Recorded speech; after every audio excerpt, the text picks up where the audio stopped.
So our thesis is, in Miguel, Ernest Dowson, and Belle Randall's work, the meaning of the different writings are portrayed by the aspects of rhyme and repetition.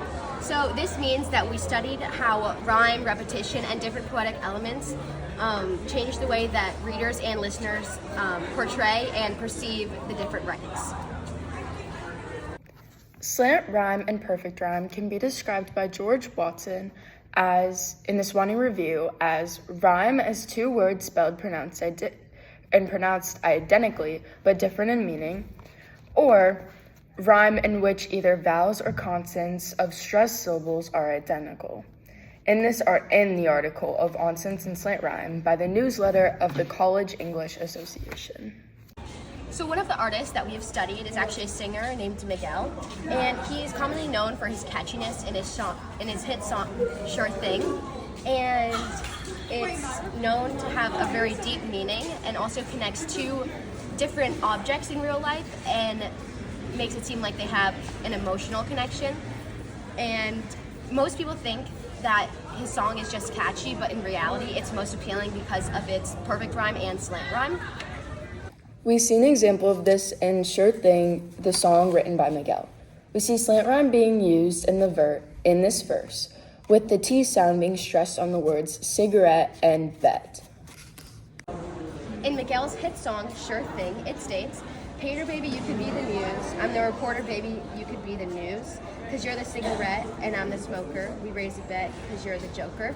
This is really appealing to listeners because of its perfect rhyme.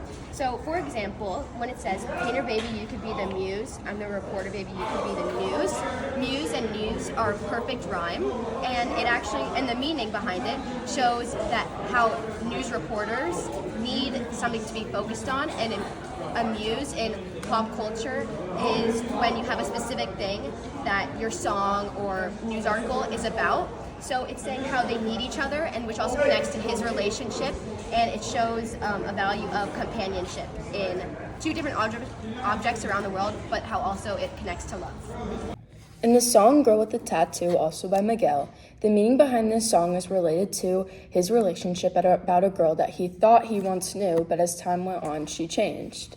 It seems like he no longer knows her due to her changing. He uses repetition in this song and words like "I knew" again and again to show how he knew her, but now he feels like he doesn't. Another poet we are studying is named Ernest Dowson, and he wrote the poem April Love that we are looking at the poetic elements of.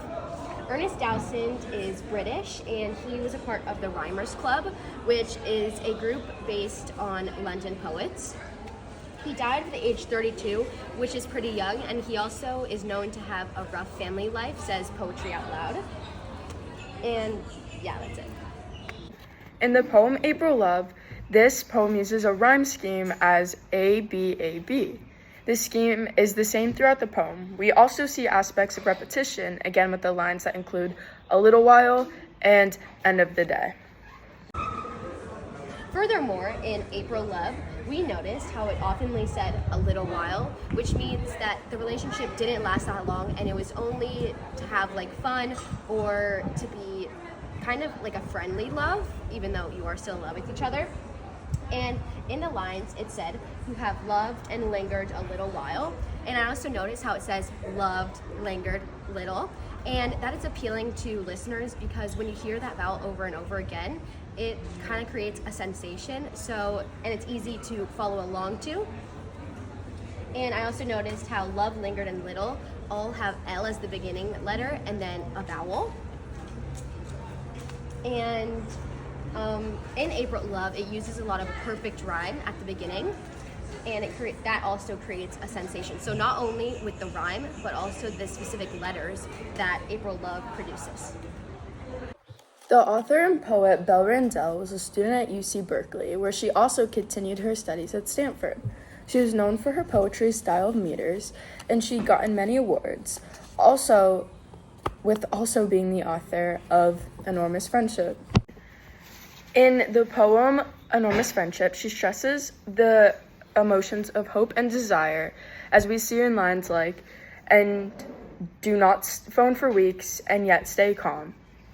The last poem we studied is called Amorous Friendship by Belle Randall, And we noticed its use of repetition with the word affair. And actually, in Amorous Friendship, it kind of uses affair and unrequited kind of synonymously. And is that the right word? Amanda! I don't know. Why did you... Wait, stop it.